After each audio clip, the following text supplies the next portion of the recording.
And the why won't you look at me is pretty deliberate at why won't you look at what you still haven't dealt with? Why won't you look at your emotions that you still haven't processed? Why won't you try to come to terms with and process in a healthy way how and why I am gone and the feeling of the loss in general? Welcome to The Story Thinker, a Webtoons and Witcher podcast for superfans with scene-by-scene analysis. Featuring sharp co-hosts for a fuller picture, we dive deep into character psychology, relationships, and theories. We'd love it if you could like, subscribe, comment, and rate us on all podcast platforms and social media. For bonus content, you can support The Story Thinker on Patreon. Let's begin. Hi everyone, and welcome to episode 122 of Purple Hyacinth. We're here with Bundin and Veronica, who has been on way back when we first started, on episode 82. So welcome back, Veronica, and you may want to reintroduce yourself and let people know who you are. Hi, I'm Veronica, and I teach. I love teaching early childhood and some background. I'm a musician as well. And, I just moved to Delco area. So shout out to Delco. And I am a huge geek and I love a lot of Webtoons, and Purple Hyacinth is probably my favorite. So I'm really happy to be back. I've missed gushing about it. I'm just letting the love out. Episode to gush. Awesome. So we left off with poor Kieran. I'll turn the music off. Searching for Hypnotized Lauren, who thinks she is a child. And we see her roaming around. She is eating cotton candy, super happy, listening to music. And she sees a bunch of people standing in the distance and there's noise. So she's like, okay, let's see what's going on there. She's curious. And now she sees a member of the circus, and all the members of the circus are standing around and holding lamps, very similar to the lamps that she and Dylan released. And they all have names of people on them. And this person says, thank you all for joining us tonight. When our formation got started in the streets of Graychapel 15 years ago, we were nothing but a group of orphans and tramps with only our tenacity, our creativity to survive in that ruthless world. We were starving, sick, cold. We may have risen to fame, but we will never forget nor hide where we came from and the people we've lost to sickness and poverty along the way. This is why we made it our vow to donate a part of our profits to those who need it most. And, all the members are saying this. And tonight we are gathered here to commemorate them and anyone dear whom you've lost as we release these lanterns in the sky to carry our prayers to the heavens. May they all rest in peace. And the lanterns have names, in this case for them, of various circus members. We have like Achilles and Nyx. And yeah, what do you guys make of this scene in this memorial? I think it kind of like I don't know if there's like a cultural practice potentially of like releasing lanterns up into the sky with names and stuff, because we saw that in 107. It was when Dylan and Lauren did it. It was for Dylan's mom. So I think this is just a really sweet and genuine gesture. And I think even though she's a child, Lauren would still be able to tell if there was some sort of lie or performance having to do with this. And there's no lie. So I think this is just a genuine like show of remembrance, appreciation, and all that. And it's a very beautiful, touching scene. Yeah, I never thought of that, but you're totally right. And we are shown in a couple other episodes previously that Lauren does have that ability, even when she's a kid. In fact, Dylan, there's a conversation between her and Dylan where he refers to her ability with that. And that is actually, I never thought of that. That's really cool, Bundin. And I really love this scene as well. It was, I really love the illustration of it, especially. The two things that I love to see F and Soph draw out is hair. She's really great at drawing hair, and light. She is wonderful at drawing light, especially like fire and the shadow play with that. So anytime I get to like see this on a panel, it's just gorgeous. Yeah, I agree. It is beautiful. And the thing that struck me was that they're not hiding their past. And I think a lot of people, if they come from like more impoverished backgrounds or more violent ridden backgrounds, they're always embarrassed about it. And, they try to pretend that like they didn't come from that kind of background. But here they're very, and especially, that we've seen a lot of people express cynicism and scorn towards the lower classes and, the South Side. So the fact that they are proudly, saying this is where we're from and we're proud of our achievements despite where we come from and want to remember the people that we lost, I think that is wonderful, that they don't need to hide their past, that they are self-actualized and they feel complete with who they are, and they're, whole with their past self and their present self. And I just think it's so psychologically healthy. I'm happy for them. Yep, and they're releasing lanterns with more, Greek names. So, we presume they're part of the circus, Aphrodite and Eris, and it's just very beautiful. It's just a beautiful scene. And obviously, we're wondering, like, is this going to trigger Lauren and her memories? Like, what is this gonna, what is it gonna make Lauren remembered? And Lauren, what were you thinking was going to happen when she saw the lanterns? I was thinking that, like, yeah, she's definitely going to get a flashback to that memory with Dylan, right? And because she's still technically a child, so if she's reverted back to that childhood, she probably has some of those memories, like, high on the surface right now as well. But I don't know how, like, hypnosis works, if it, like, can do that sort of thing where it pulls from that, but it seems pretty like realistic that she would see this and, like, associate it, like, even on a subconscious level with her memories of Dylan. I actually have been hypnotized before, and it wasn't as dramatic and as an experience. I've seen other people successfully hypnotized before as well, in more kind of this vein of, like, being able to still, like, perform different actions under hypnosis. I was not that way. I was passed out. I mean, I was saying stuff, but I was, like, definitely passed out. But I could totally see this kind of thing happening actually in real life. What was really cool, and I didn't think about it until now because the scene just made sense for me. But I think what was probably a little bit really well done is the way in which the flashback is kind of sort of triggered. Because I know for me, when I was hypnotized, it was to remember some things that had happened in very deep past, and the way I kind of got there mentally, and this is just going off of my experience. Other people I know have reported, going through a similar process, but I'm not going to speak for everybody. But for me, it definitely was kind of there. Like, at one moment you're going through this, and just like we see in the panel, at one moment, Lauren, she's in this ceremony, she's, she just found some cotton candy, she's seeing these lights, and the next, all of a sudden, I'm in this place and I'm remembering something, and oh wow, I actually just had another memory now. I was hypnotized twice. The one time it was not very nice. And it did kind of happen like that. Like, all of a sudden, I didn't know where I was or what I was doing mentally. And I will never forget, I actually did start crying out of nowhere. And this is when my friend was hypnotizing me, and she was just like, all right, we're going to end this now. And so actually seeing that, of kind of how she kind of flipped on a dime, that is actually somewhat realistic. That can happen. It happened to me. So I thought it was kind of cool, but it's not always going to be super detailed. So I love how, when she has that flashback, it's just kind of a general thing. Like, it's specific to what it is, but it's not, she's not having a conversation with Dylan or anything like that. And that distinguishes it from some of the flashback scenes we've seen before of her memories. This really shows us how she internalized that and how she felt about that whole event, which is something actually really rare for us to see, is for her to be raw and vulnerable. I feel like a lot of the scenes we've seen in the past of Lauren being vulnerable have been more of what she's come away and processed from it.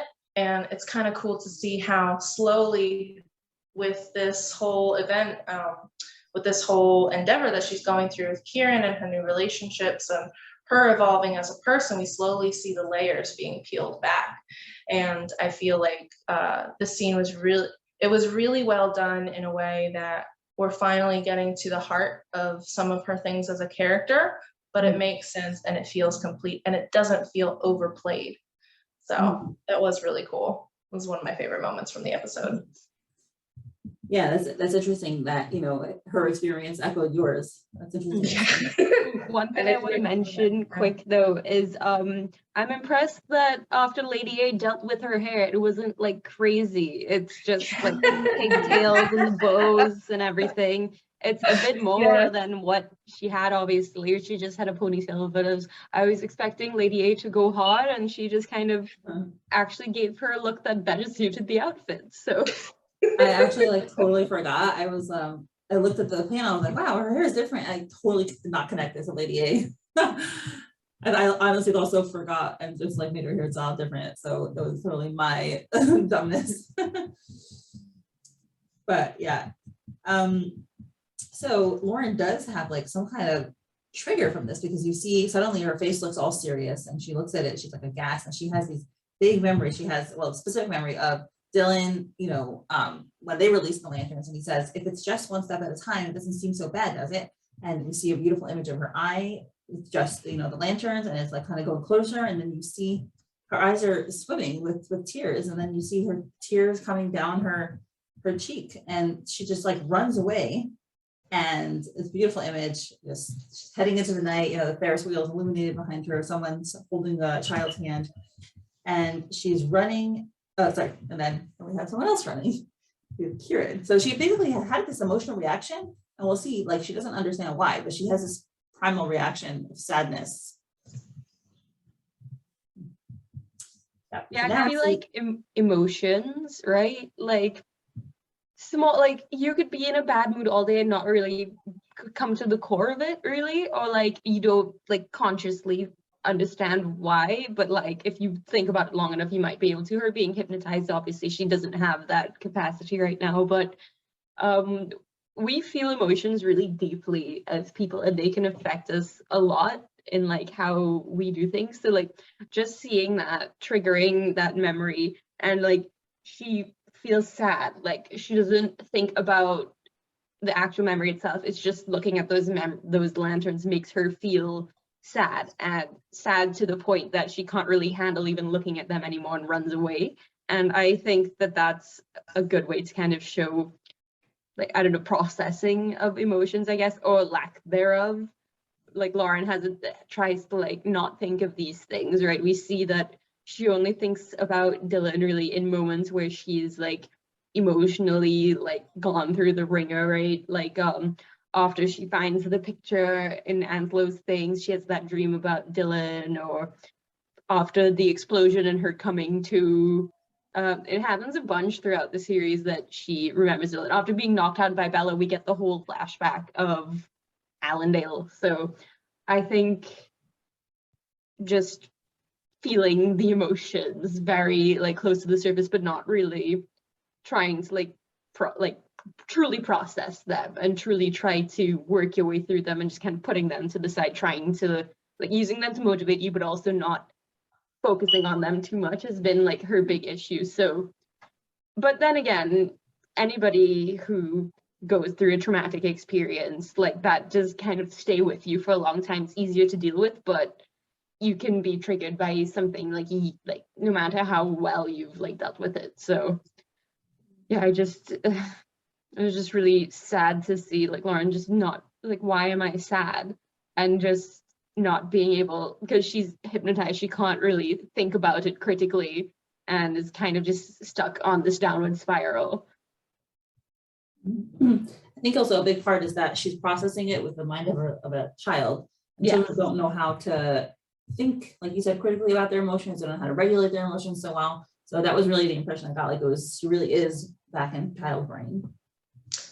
Yeah, and to add to that really quick, as a teacher of children, one of the things that was, just like you're saying, Bundin, you also have to think that from a child's perspective, they don't always often have the vocabulary to even articulate why they're feeling what they're feeling, or sometimes even their feelings. The number one way, for instance, that I know one of my students is feeling anxiety is because she'll just say that her tummy hurts. She doesn't know why she's anxious. She doesn't know why her tummy hurts. but I know that it's because around this time every day she's hoping that her parents will pick her up. And so she starts to get feeling, you see it on her face and everything else. But yeah, kids, and so the processing of emotions is really, nuanced and different and complex for human beings. And then it's even more enhance those qualities times 10 for children as well. So, that's a really good point. Yeah, for sure. Yep. Yeah. And it was kind of cool to see also how, because we do see in the flashbacks, like you're saying, Bundin, but we never really see 100%, Lauren as a child.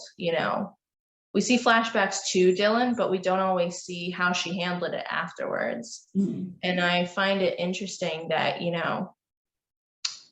it's just this whole episode is just so great in that way, in terms of showing that vulnerability.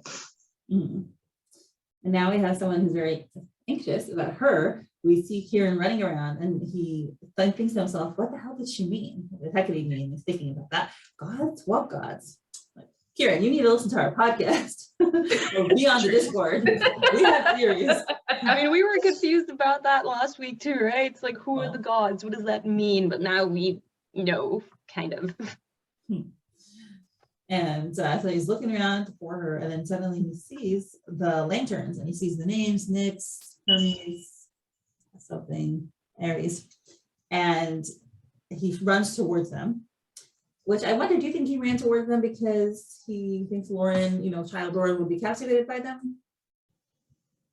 I thought because they have the names of the gods up there. Okay, but she said follow the lights, and the gods are watching her. So it's true. Sorry. Got that part. I think the same thing. I think he interpreted it very literally, and it was more like okay, I see the gods' names and I see the lights. Thank you. I appreciate the literalness. She's gotta be here somewhere. I love that that Hecate freaked him out so much that he's just taking what she said like 100% fact. Like she pinned him down so well to like the point where he got really freaked out by her that he's like, I'm gonna do that thing. I'm gonna run over here. But he's also like doesn't really have any other plan other than just to search randomly. So might as well listen. That's true. But I love how you are so pointing out that, Kieran trusts it completely. Kieran's been in these streets, man. He knows. You listen to the psychic, all right? She says something, it's gospel. We don't mess around. But also, I wonder Hecate looks pretty young. But I wonder sometimes if he still has, because he's still connected to Belladonna, and at some point he must have had some sort of connection to the circus. So I wonder how many of his connections he still has potentially in the circus. Obviously not all the performers recognize him, but it would be interesting to see at some point in a later episode how many of them are like, I am Kieran. He's like, I am Kieran. And they're all like, oh my gosh, it's you, the person from how long ago. That'll be interesting to see if that happens at all. So I think we all speculated that he had involvement with the circus, but honestly, based on like the fact that no one even recognizes him, like maybe he didn't, maybe he just knew Belladonna from their training together and she was in the circus, but like he doesn't seem to have a connection with them that we can see at least.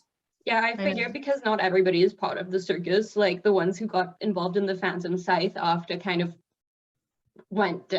did their own specific training for that. So like Raphael and Belladonna are the only two that we really 100% know are involved in some shady shit.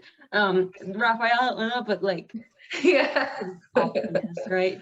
But yeah, so I think that he really only interacted with the ones in their capacity in the Phantom Scythe, and maybe they mentioned being in the circus, but I don't think he really has a connection with them, because remember the first time they went to the circus, he didn't have a mask on or anything, so he couldn't, so if they knew who he was, like, why wouldn't he like try to obscure his face or wear a disguise? Because then they would recognize him and be like, why is the purple hyacinth at our circus right now? Like, I don't know, that's just the vibe I get anyways. That's all. But that is really that is a really funny idea of just like Because I think about also like at the Golden Clover, he just looks almost exactly the same, even with a mask on. He like doesn't change anything. So, but yeah, and he's It's a wonder he hasn't been recognized yet. he's just got those magical skills. But Magic makeup skills that he has that we know about now. Truly. All it takes is 2 strokes of a brush. You're a new person. Yeah. So poor Lauren, she is walking now, and you see like her attitude is she's much more dejected. She's walking along the circus, and she's, rubbing her nose and sniffing. And she looks at a mirror, and when she looks at the mirror, she sees a child version of herself. Beautiful image. I love how Sophoness did that. And she says, "Why am I sad?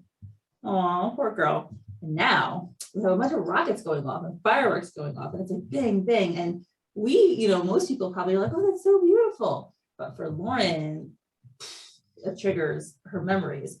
And you see, childhood Lauren framed with adult Lauren, just like the symmetry is so beautiful. And you see all her memories of the explosion come up. And, we have the timer with the bomb, and we have Allendale, like the factory explosion, and she like grabs her arm because, unconsciously she's like, wait, I was shot here. And now we have, what is that next image? I could not figure out what it was. It looks like, because we've seen this before in previous episodes. When she gets like triggered by this stuff, she sees her arm is completely gone, like cut off. So that's her arm, like the phrase of her jacket, like cut off, and her arm just is bleeding. Okay. Thanks. Yeah. Also, another thing I liked about these panels, like you see the fireworks, and we see the fireworks kind of surrounding younger Lauren. So, like that's like the image that Lauren is seeing in the mirror, but the image of like the timers and the bomb and stuff is what she feels. So I kind of like that she's got like, she visually sees that it's not bombs, but her emotions and like her fight or flight has just been triggered by the sounds of explosions, and she just gets sent back to the situation that she again probably has no memory of as well. Like she's just getting these flashes but can't really articulate them, put them together in her head and all that. So yep, that's so well said. That kind of broke my heart. Like, why am I sad? Because I think we've all had that moment where at some point in our lives too, and this is the part that's kind of really relatable. It's like, whether it's, I thought I dealt with this and now it's coming back up again. So clearly I didn't deal with it all the way. Or even something as fundamental as I really don't know why I'm sad, and just that helplessness that comes through. And so just seeing that, and then in addition to that, the fact that she is child Lauren, that just, I remember that panel in particular, just like, oh, my heart. Yeah. And that is actually something that I thought was really well done, is illustrating like the sequence in which she had that kind of PTSD moment, and especially why she would just like run away and just go through an absolute chaos ringer. And it can happen like that sometimes. And what I liked about this episode, and what I liked about the illustrations especially, is it really illustrated kind of as much as you can in drawings and in sound, how sometimes, that PTSD can actually feel, because it's not just a memory thing. It's not just an uncomfortable, mental experience. It's also a physical, visceral one as well. And I think that was kind of also important to show. And it's kind of interesting to see the parallels between this and then something like that episode where she's calling Kieran a monster, and then he just flips out because it did something visceral to him. And now we're seeing a visceral experience with her. So it's kind of nice to see how it's balancing out with their characters over time. That's a very good parallel. I didn't think about that. But yeah, they're both triggered. Yeah. So she gets that. She's like, and then now we have, and this is in the voice, in the music. It's, we see, he says, "Hey, look at me." And we see, this is the Allendale train station, right? With the red and the horses on top. And I don't know. Is it the circus? I can't figure out. I was looking at it, I was like, this doesn't look super familiar. Because I think it's the circus. I think. I don't know. I thought it was the circus at first. Because yeah, if you scroll a little bit to like the next panel where the man goes to help her and she sees him and he's got like, he's all terrifying and stuff. The background is still the same. So I think it's just her perception of her surroundings just kind of flips and is not it's kind of like a hellscape. Oh, that's awful. Yeah, okay, that makes sense. And then we have this person. It's like the sketch. It's like a monster sketch. And why aren't you looking at me? So do you think, was that supposed to be Dylan? That monster space? The person talking to her? Or is it like that? Like, what is it? What did you think it was supposed to be? I actually didn't interpret it as Dylan. I mean, at first I did, but when I read through the full panel, by the end of it, I was like, oh, this is really deliberately calling out, especially when it said, why won't you look at me? All this grief, because this, one can interpret Purple Hyacinth as partly a study on grief, and how we deal with that. And one thing that Lauren does, like we were talking about in some of the earlier panels, is she doesn't really face her grief that deliberately. She kind of pushes it to the side or tells herself that she's dealing with it through her quest for retribution and justice. But she doesn't actually engage in processing it. She doesn't evaluate, what is the healthy way to do this? She doesn't evaluate, what is the healthy perspective to take? And in this moment, we see it come to the surface, all the things that she hasn't processed, that she hasn't dealt with yet. We see it come to the surface, and she's her most authentic self. She's her most child self. She's the most connected to this that we've at least seen as readers, that we've at least seen to the original point of trauma for this. And dealing with not just the trauma of the initial event, but also the processing of, now I have to face this loss. So I've experienced this traumatic event, but now the additional trauma of facing this loss. And the why won't you look at me is pretty deliberate at, why won't you look at what you still haven't dealt with? Why won't you look at your emotions that you still haven't processed? Why won't you try to come to terms with and process in a healthy way how and why I am gone, and the feeling of the loss in general? So that was another really poignant moment, I feel. And it's interesting, again, the parallels between her and Kieran, that monster scene where he's called a monster and he takes on that shape, and then she has her monsters that she hasn't acknowledged yet. And sometimes the monsters in our nightmares are not necessarily ones of anger and rage, but sadness and grief that will suck you in. Dementors, anyone? I think that analysis is like 100% correct. I feel like another added layer potentially is like, so when the guy asks to help her, or like, are you okay? And she sees him as like a gaunt, like corpse almost, like decomposed. That kind of reminds me, when she thinks back to all the people that she's kind of indirectly led to their deaths, like the loon prisoners and the guards and the police in the factory and all these things, we see that she thinks about them sometimes, and like it makes her upset, right?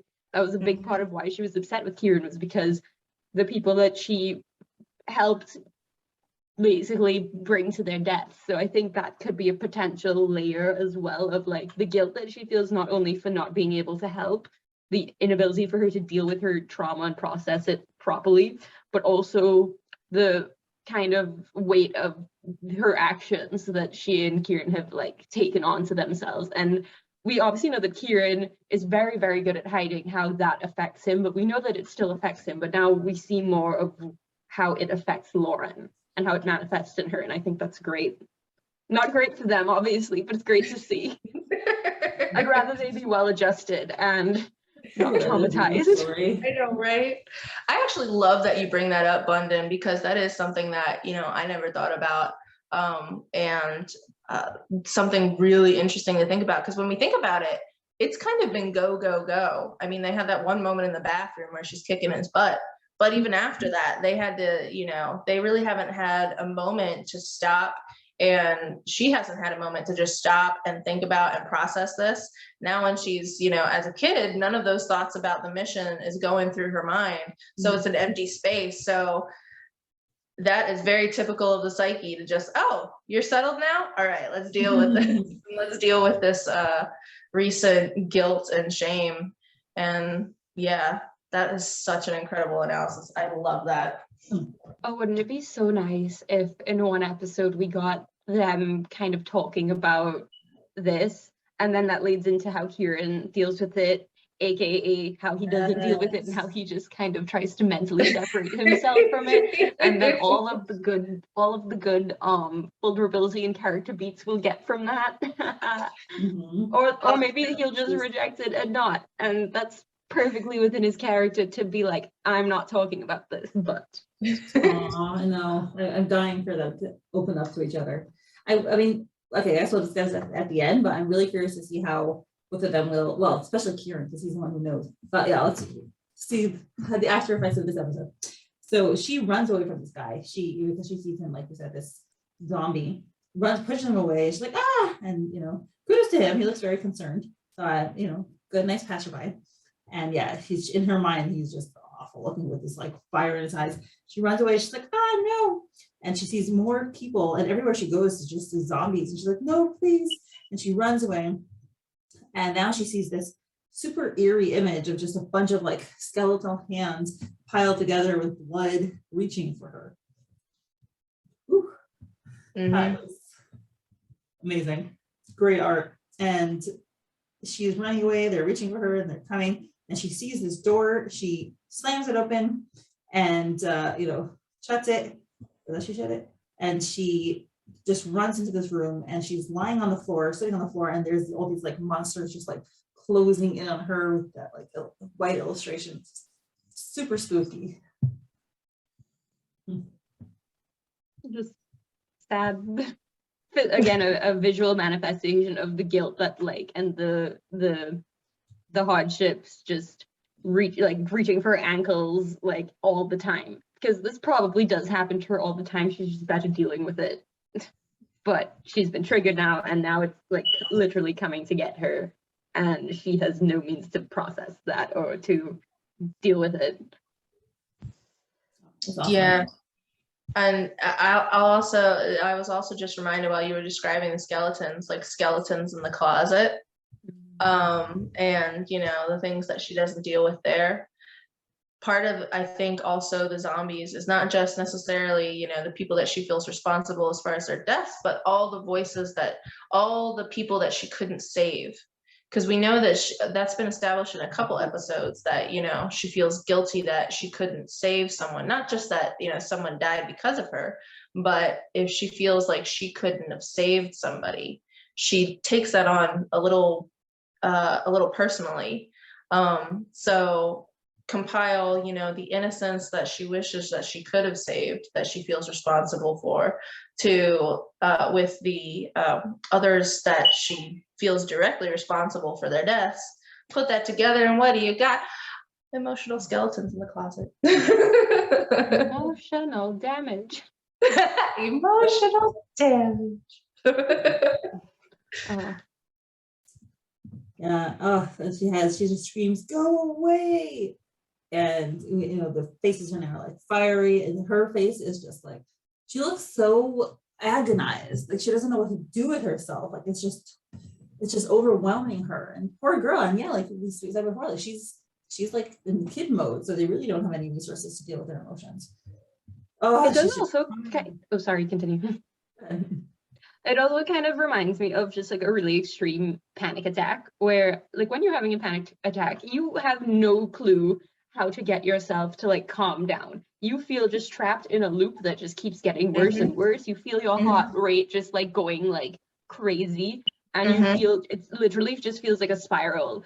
And you try to like block everything out, but then that can make it worse because then you're just trapped in your head, and then it it's all consuming, and I get that vibe from this a lot, where it's just she's stuck in a loop right now and she can't pull herself out of it and can't help but keep like focusing on it, even though it appears like when we cut to like Kieran running around again, I don't think the fireworks are going off anymore. We don't really see any colors in the sky or anything, so that, like, to me that implies that the fireworks have stopped, but she's just stuck and can't calm down. Oh, yeah, she's like grabbing her head. It seems like she's, you know, trying to protect herself from those thoughts. Yeah, I thought your description was great. And she's like leaning down. Now she's sobbing. We see the sobs. And now we see Kieran, you know, shouldering his way through the crowd, agitated, you know, and he remembers what Hecate said, find her and quickly. And he's just nervous. You see a little sweat drop. He's nervous for Lauren. Oh, he loves her. And running around, and now he hears sobbing coming from behind his door. So he stops, puffing and puffing. He's been running hard and, you know, probably still not recovered from those injuries. Yeah. And he, you know, opens the door and he sees Lauren. Lauren's in a fetal position on the floor, right? The classic, you know, help me, save me, like, you know, reverting back to babyhood. And she's sobbing, she's shaking. Oh, Kieran's like, Lauren, oh. The emotions. Have you Also seen beautiful her cry? Yeah. Like, I don't think he's ever seen her cry or be sad. He's seen her be angry. We've seen her be upset, seen her go off, seen her like kind of like when they were trapped in the basement in 105, how she was kind of beginning to like think about like her death and all these things, but he's never seen her broken, and we've never seen her broken like this either. And I think for him, he thinks of Lauren as a very strong person, very put together, and like knows what's up, but like he also knows that making her a child, like he doesn't know what's happened to her right now, right? Because she's a child in an adult's body, right? So seeing her like this, literally curled up and sobbing and curled up on the floor, is just the last thing I think he would have expected to see. I actually disagree. I think he called this like a long time ago.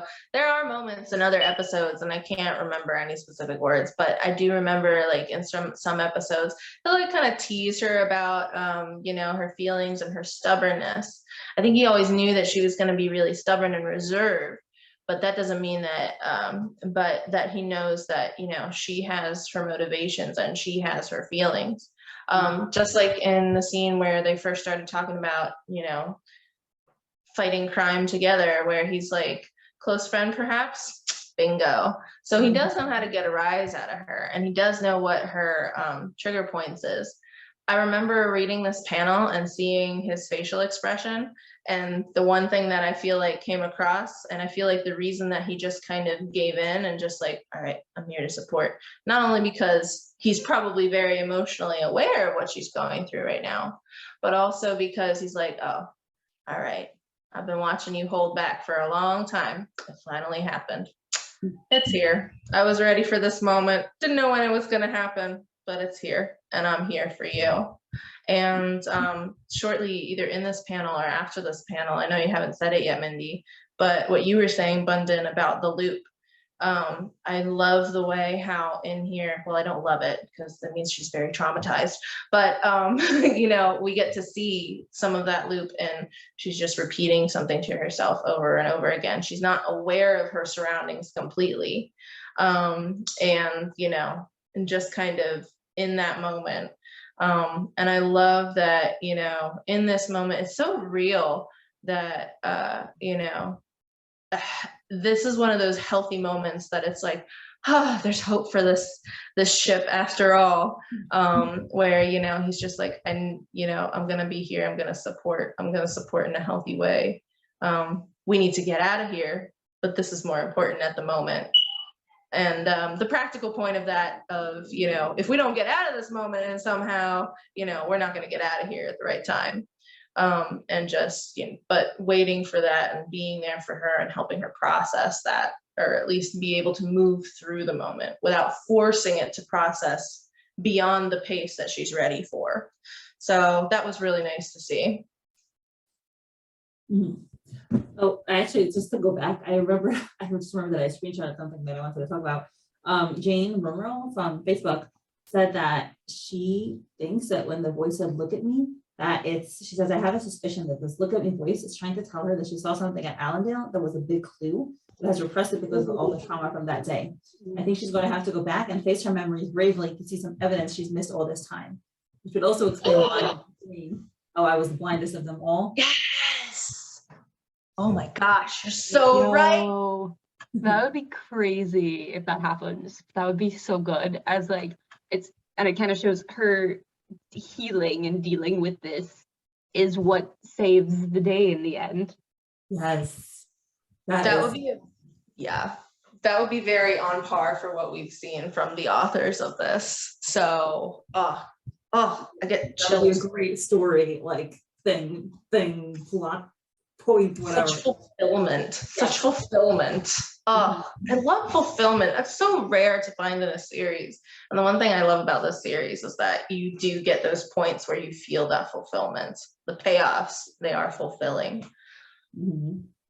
Yeah, if it has like meaning to life, and like where it's right, if Lauren, like you said, like Lauren would be facing her fears, and that would be like the reward, right? Is the answer.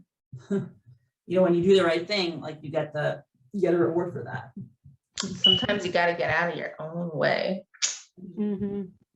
It's a heck of a way to begin. I wonder if that'll apply to Kieran as well, like hypothetically, if this happens, right? Because like facing your like the past and stuff is what would save Lauren, but also if Kieran has to face his past, he has to face all the people that he's killed and like all of that. And I don't know how you can come back from that, because like we discussed in the last episode, it is not in his nature to be violent or to hurt people. So, and then he's been doing it all for this promise that he made, and now like shining a light on that and like healing from that. I can't even imagine the first steps of that, and I don't know how the narrative will deal with it in the end, because everybody's like, will he get arrested? Would he be executed? All these things. I'm just like, I don't want any of that.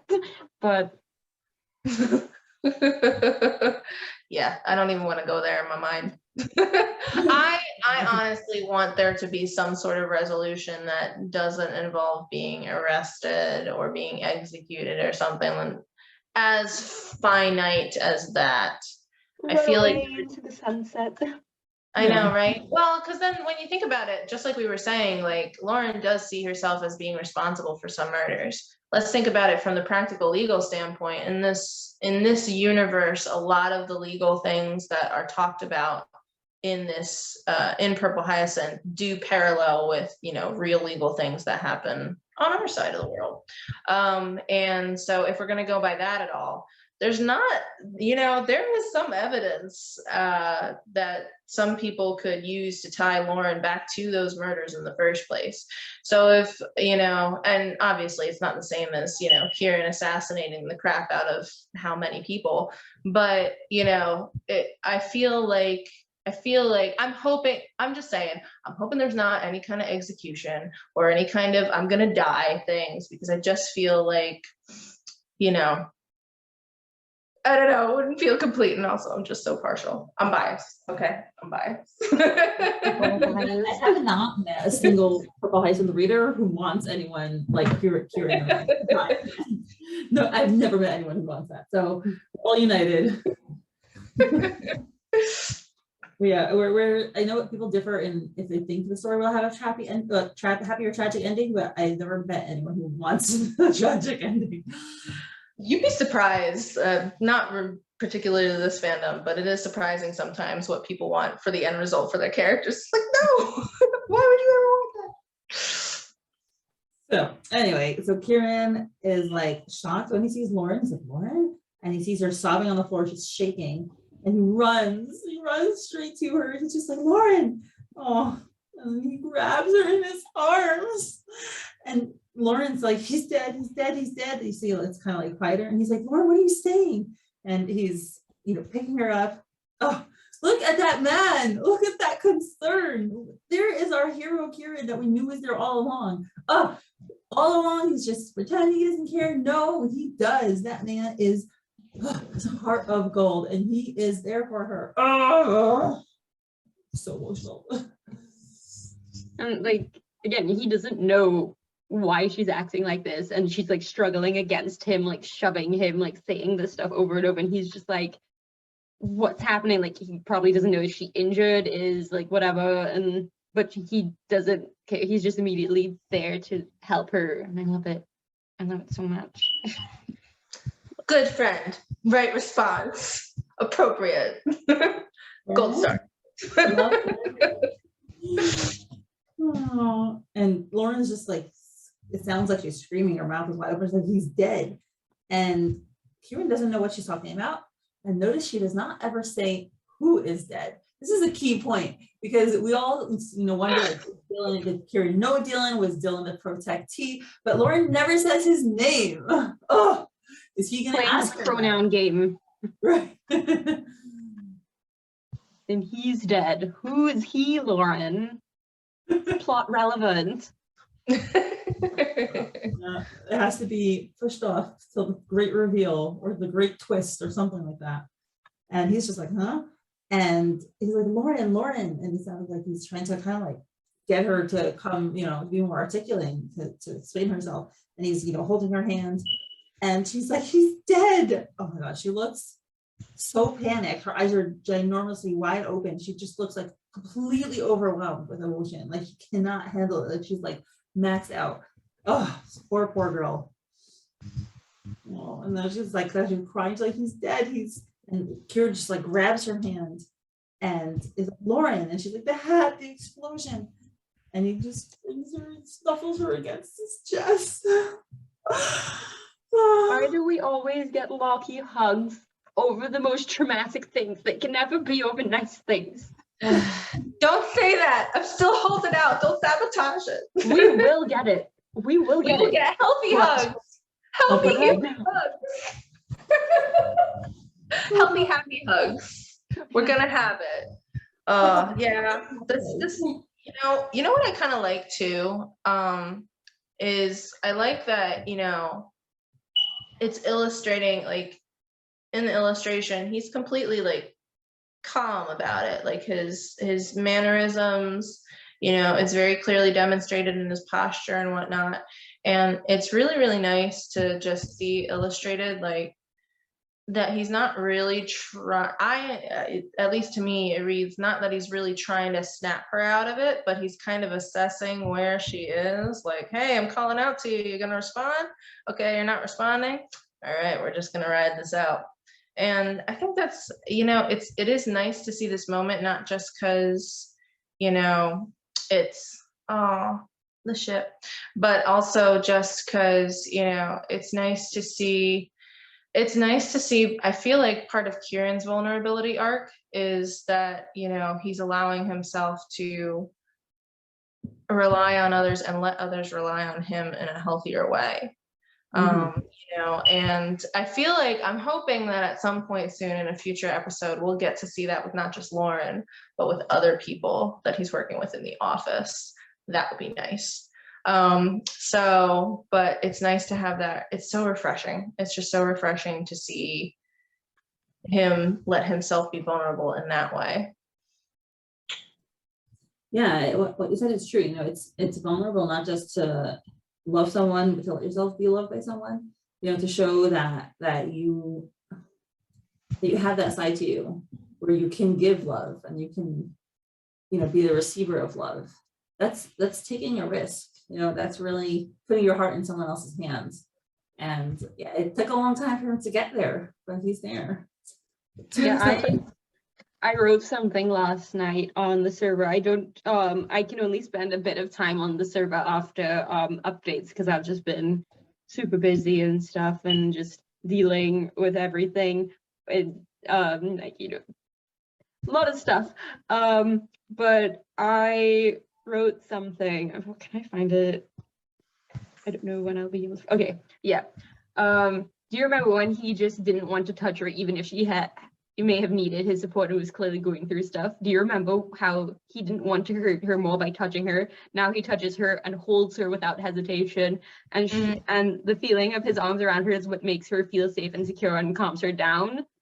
Like, that's like, you see the journey with him, like all through season 2. He wouldn't reach out and touch her because he still did not feel like, he didn't want to make her upset by that, but also didn't feel like he could. But by the end of the season, and like he sees that she's like kind of afraid about dying, and he pulls her in and just holds her and says it's okay. I just think that it's a great character progression where he kind of is like so willing to express like comfort in like a physical way just by holding her. And like, I don't know, man, it's his love language, physical touch. Like, that would be crazy. But like, even beyond like the ship things, I think that it's just shows the extent to which like he's allowing himself to feel human. That's like one of his main things, is that he doesn't want to lose the sense of the beauty of humanity, right? And to be human is to look out for your fellow people and try to make sure they're okay. So like, him doing this is just an extension of one of his core values, on top of all of that, him caring about her and stuff. And I just think that that's a cool thing that they showed. It is really cool. It's funny, you brought up, you reminded me a long time ago, I was friends with someone, and I remembered that we were talking about the one Transformers movie where they just switched up the character that he was with, like who his girlfriend was. And I remember him saying to me that something that's like so true that I didn't even think of until now. He's like, but I feel like there's two different kinds of couples, but it's interesting to see that in Purple Hyacinth, it's kind of like this, like, and he was like, I don't care what happens if somebody and I go through the end of the world together, like, we're never breaking up. We're together for life, because no one else can relate to that. And I feel like after this big explosion, I think that's true in that, sometimes after you go through something really, really big together, where you are forced to be vulnerable. Let's face it, that glass factory explosion, you did not have time to have pretenses. Like, it was a life or death scenario. So you're going to be real and you're going to be raw, because that is what's necessary to even get through it. So I feel like after that, that was the deep breath, and now we're feeling the sigh, and continuing that vulnerability and that understanding between them that it's safe now.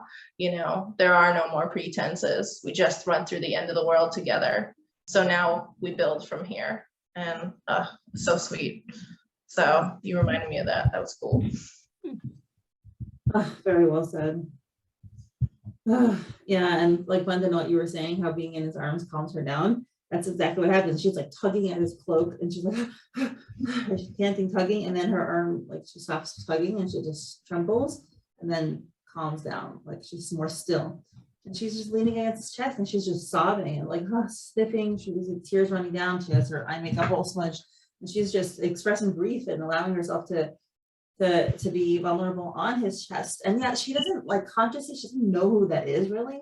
Right? I think just emotionally, she feels comfortable with him. Like, she recognizes that she can trust him, even though consciously she wouldn't even be able to tell you who he is, except for he's like the handsome guy she saw earlier, Yeah, that whole thing about her not knowing who he is, but like if she's emotionally like, why am I sad about the lanterns and the fireworks and whatever?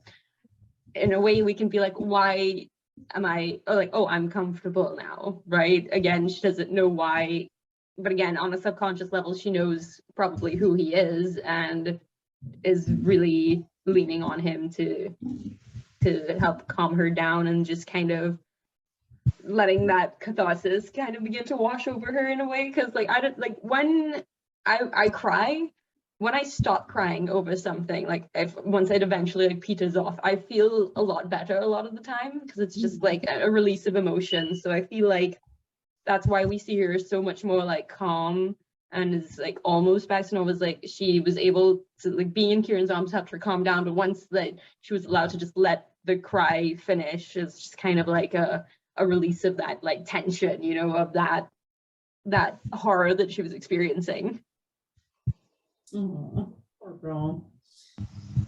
She has watchful Kieran's looking down at her and just really, you know, observing what's going on with her and paying attention and kind of mulling over in his mind, like, well, what's going on? But, you know, why is she like this?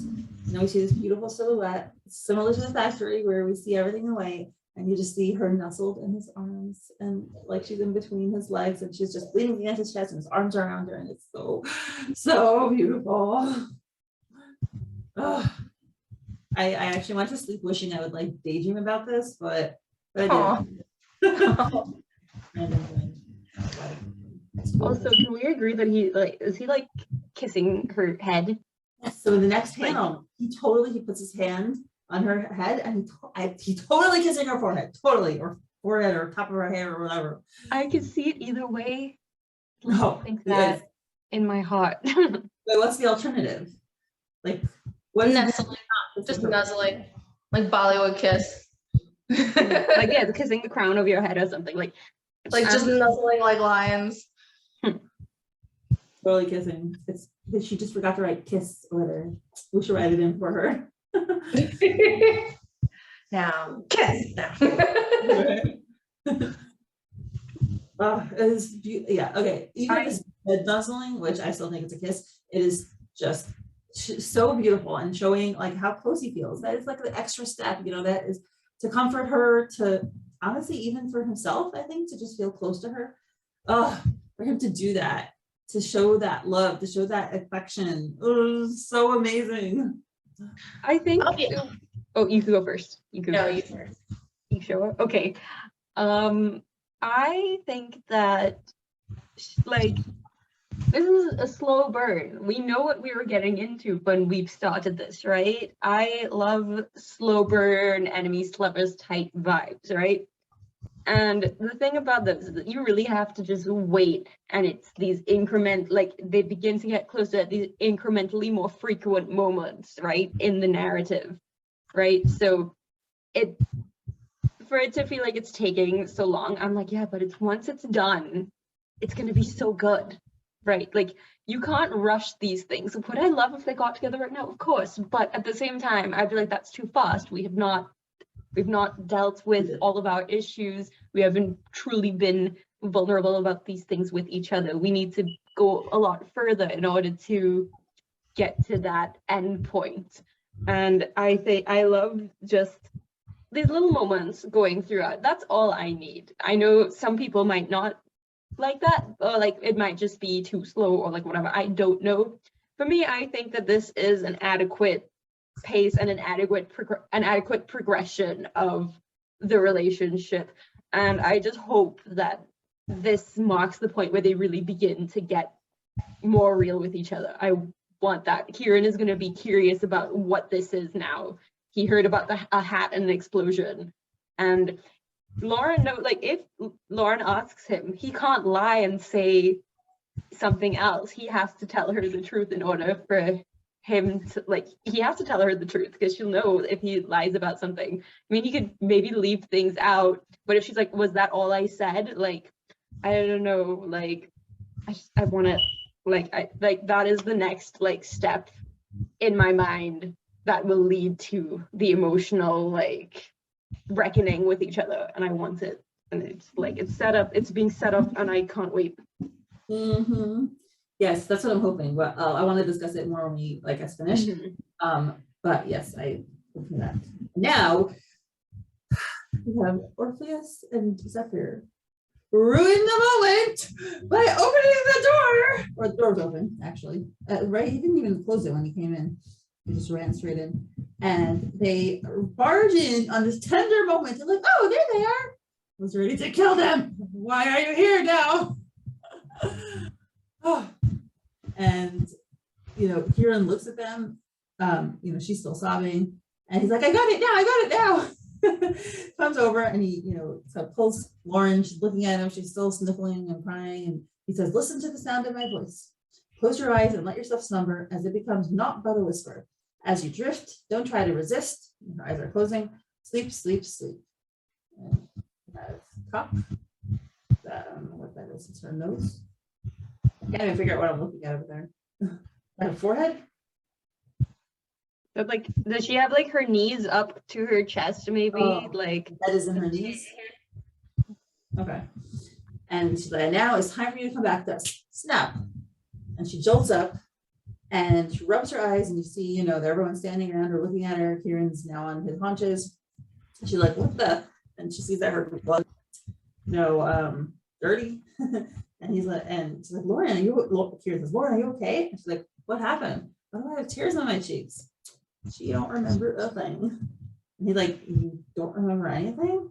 And she's like, what do you mean? Looks up at him, and no. Zephyr's like, what happened is that this moron had been trying his new hypnosis trick, but didn't bother to learn how to undo it. And she's dragging him out, like holding him by the ear. And he's like, I'm sorry. But still, and I totally said the wrong names. Anyway, sorry. Artemis. Yeah. Yeah, you're good. But you have seen that already? It worked. I'm the best. No, you're not the best. If it worked, that does not equal you're the best, but okay. I'm not impressed. Oh. I have to say how much. Oh no, sorry, I didn't realize. Yeah, no, I'm like, it's very funny, but I was like, why now? You're interrupting a moment. I love this scene, and reading this scene, it was, it was one of those moments that brought back to me why I love this webtoon so much. A lot of the best, I was talking about this with somebody recently, a lot of the best like TV shows and serialized stuff have that wonderful mix of, the serialized episodes where we're following a long-term story, and then episodic episodes that, even though it's like a one-off story, it's still, what it does that sometimes we take for granted a lot is that it gives you those moments to buy that these characters are real people. Like in our everyday life, yeah, we have long-term projects we're working on, but we still have the day where we got to go to work and then come back and deal with that project, so during that time we're doing things, we're living a life.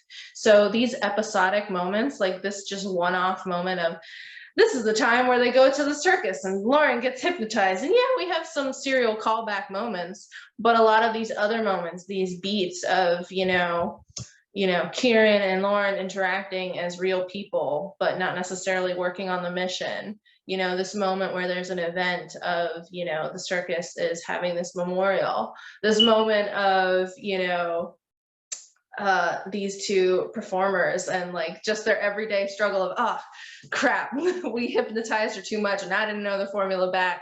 This particular scene just reminded me of, it made it feel like so much more fleshed out for me as a series and a believable world and believable characters.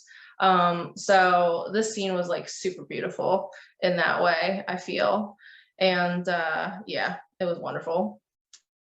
Oh, yeah, that's a nice way of describing it. Serial and episode. By the way, your video disappeared. I don't know if you are aware.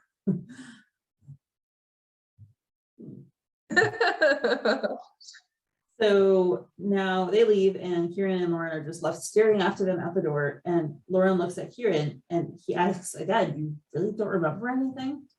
And she, holds her head and she's like, "No, I remember we were looking for Raphael, but after that, it's just a huge blank."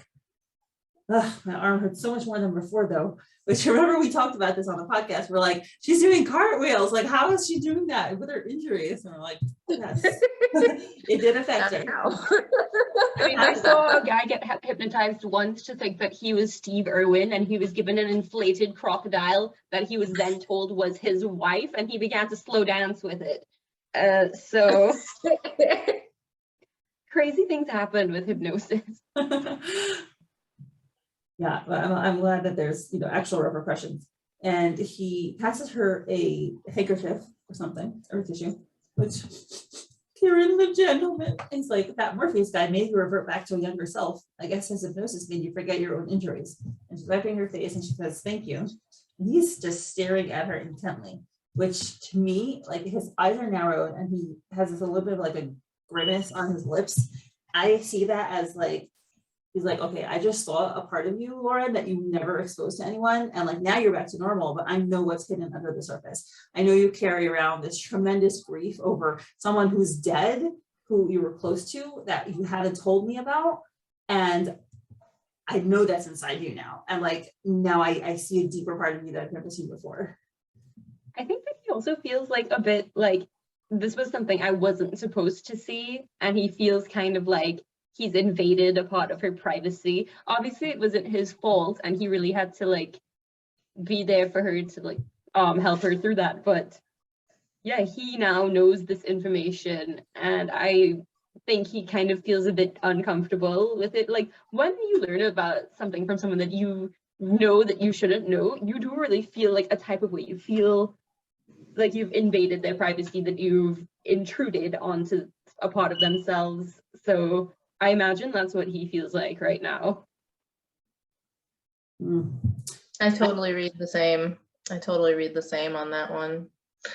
Yeah, and now that we know that Lauren doesn't remember, I want to know, is he going to bring this up at some point in the future? Like, what's he going to do now that he has some information?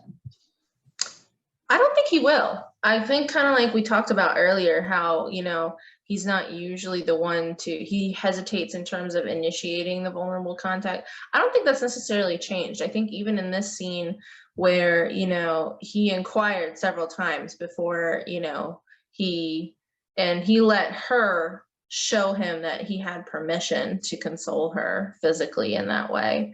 So I think once again, he may or may not drop little teases, little hints, kind of like you were alluding to earlier, Bundin, but I don't think he's ever gonna like directly just be like, hey, you said this, tell me, do explain. Like, I don't think he's ever gonna do that. I think at this point, they know each other well enough as characters that I think he knows that he doesn't need to do that because she will be direct.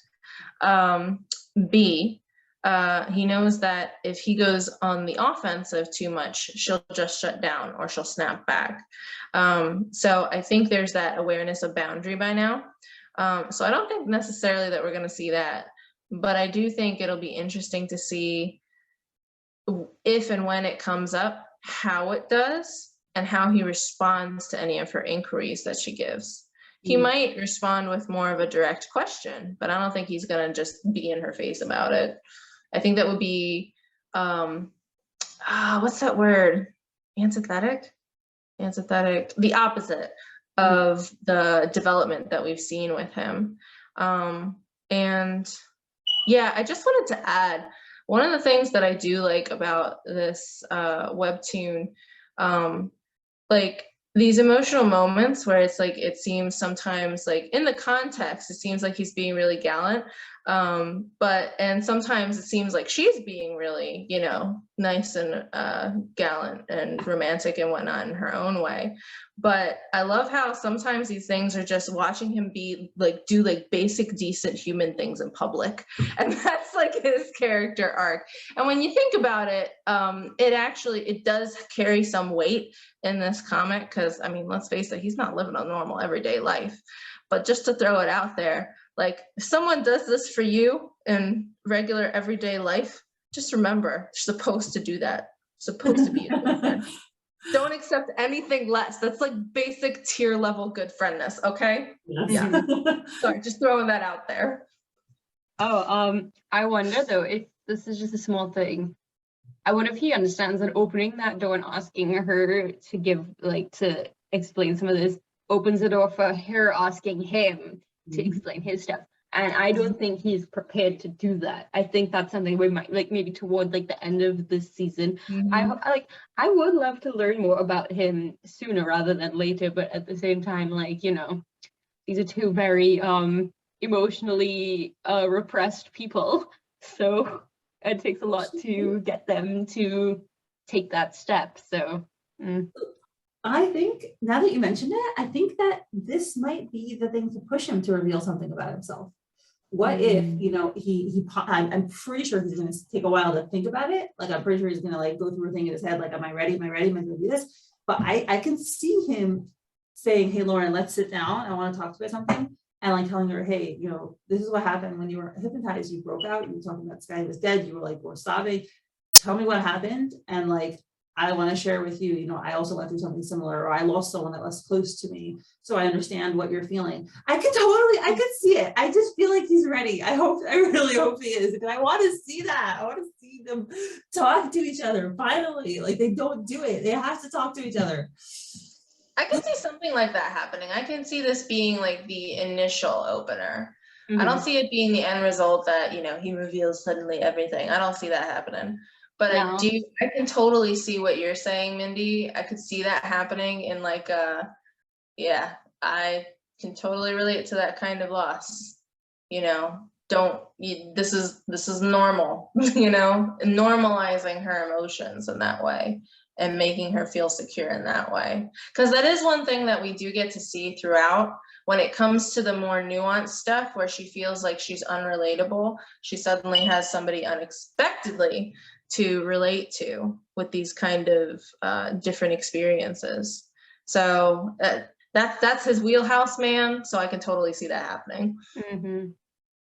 I would love to see that. Maybe I'm too optimistic, but I do think that at the very least he'll do what you said, Veronica. He'll do the hints, and like he'll do little questions that like he knows, so he's trying to get some information out of her, like that. At the very least, I see him doing that. I can totally see that happening in maybe like 2 episodes. I feel like the next episode we're gonna see, you know, I'm hoping we're gonna see them A, get out of the situation safely, but B, I think there's something completely different that we're gonna see in the next episode. Yeah, well, I think it'll go to Raphael, but that's, I guess. Yeah. So she wipes her, oh, sorry, Bundin, you were saying? No, I was just agreeing. Yeah. So she wipes her eyes and she's like, with all this, we lost track of Raphael. We don't know anything more on the last nitro delivering that they're awaiting. So she's annoyed because they haven't, you know, back to business, Lauren, right? Like, she just wants to get their mission done. And he helps pick her up off the floor. He doesn't even ask, he just helps her because he's a gentleman. And he says, we're close to the curfew anyway. Let's just go home for now. Notice he did not say, let's go to your house. Let's go to my house or whatever. Let's get out of here. He says, let's go home. Oh, I'm pretty sure it just means let's go to our respective homes, but they're home. Or either. What if it's close to curfew and she's like, has to call uncle on the phone, be like, hey, I gotta stay out, but she's an officer. She's allowed to be out. She doesn't have her uniform though. Yeah, she doesn't have her uniform, but I assume she has like some form of ID, but I guess that's like, you know, using her position to her advantage, which I don't know. Also, I just want to say one thing before we move on to the last scene. She did have eye makeup on both eyes, because both eyes had the black stuff. So Kieran fully did eyeliner on both of her eyes. Love it. Love it. Oh, I really hope this gets turned into like a movie series. I don't necessarily, or like a limited series. And I just can't wait to see the makeup artist skills in this scene. Like certain scenes like that where I'm just like, yes. Oh, man. I feel like I always pictured this as like an animated series just because I can't picture any man to measure up to Kieran in real life. So that's how I picture it personally. But like, you know, either way, I would love to see this be adapted and shared with more people. I know, right? I'm not like the kind of person who like wants a lot of money, but suddenly I felt a sudden strong urge for like $1 million so I can commission anime to happen. No, we are giving this the biggest budget. We need at least 500 million because we want this to be the best because it deserves the best. And we want Sophie to have creative control, because I would hate for a studio or something to take this and just make it like, obviously you have to have changed some things with adaptation to make it a good adaptation. Like doing it word for word is never like the right choice. But having Sophie and F be involved, I feel so good. I want it so. Yes. I love that. I think the one thing that I would definitely change if there was an adaptation, I would age them up a little bit. I feel like the parameters for, because the timeline sometimes I'm like, that's an awful quick time to be approved as a detective. So in that way, like it doesn't quite line up for me. Just aging them up a little bit, I think would be a little more realistic. But yeah, I agree. We need creative control in the hands of someone who really, really cares and is going to do right by this. I also, just going back a little bit to the panel, as far as Lauren be allowing herself to be helped up. That is not something she would have, going back to what you were talking about, Bundin. I can think of the bathroom scene again of where he's like, "Are you okay?" And she's like, she just pulls out a gun.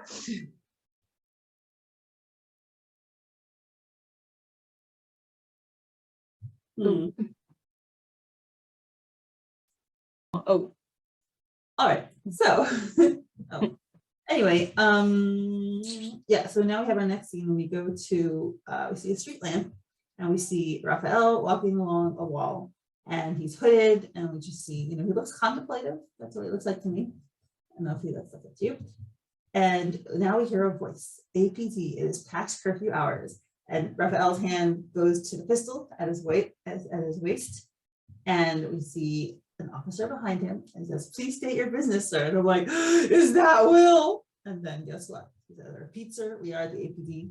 It's Will," shining a light on his brother.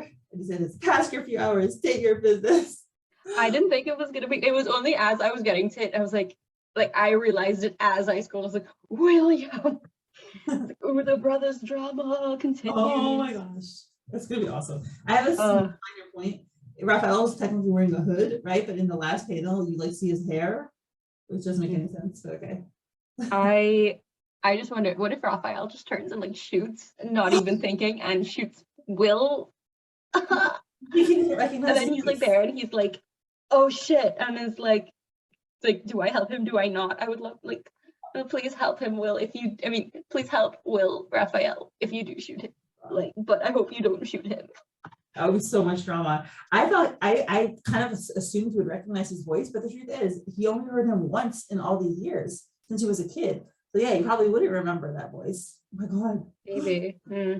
That is true. He might not he just doesn't recognize Will's voice. He's only heard him say a few things to him in 10 years. So.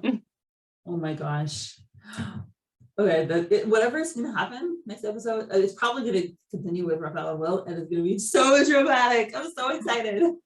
Yes, it's going to be crazy.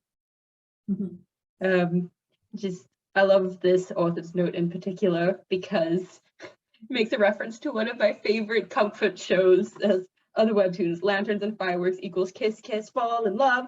Meanwhile, purple hyacinth. Wait, what is it referring to? So it's a very famous line in the opening of an anime called Ouran High School Host Club, which is ridiculous.